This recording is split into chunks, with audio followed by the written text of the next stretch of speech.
Meu prezado amigo, nós temos que entender uma coisa: Jesus não nos prometeu um mar de rosas. Ao contrário, Ele disse para nós que no mundo teríamos aflições. E Ele já avisou disso de antemão, para que quando acontecer essas coisas, a gente pare e pense: o que eu estou fazendo? Qual deve ser a minha atitude diante de todas as coisas?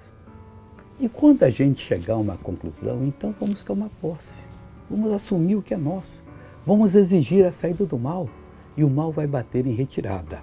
Ele diz aqui em João 16 o seguinte: tenho-vos dito essas coisas para que vos não escandalizeis. Quando surgir, meu Deus, o que é isso? É agora? Não, é o inimigo. E se Deus está permitindo, vou passar de cabeça erguida. Eu não vou transigir. O procônsul romano queria que Paulo desse um dinheiro para poder livrar Paulo, e Paulo não deu. Paulo passou um perrengue tremendo, porque sabia que deveria ser um testemunha de Jesus. Prepare-se.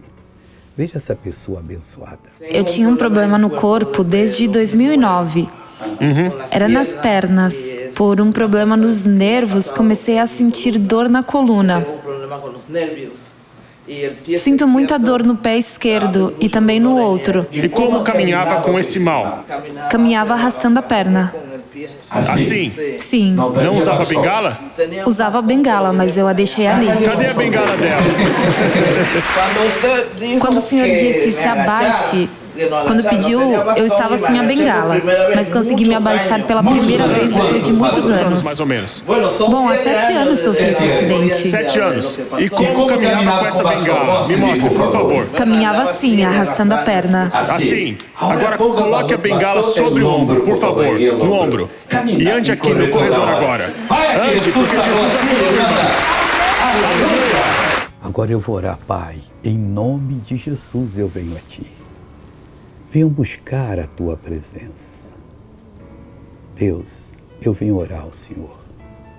Olha para mim, Pai. Ajuda-me. Senhor, veja essa pessoa que está sofrendo, está padecendo muito. Ela precisa da Tua ajuda. Meu Deus, eu uno a minha fé com a fé dessa pessoa, eu repreendo todo o mal, digo, saia em nome de Jesus. Amém.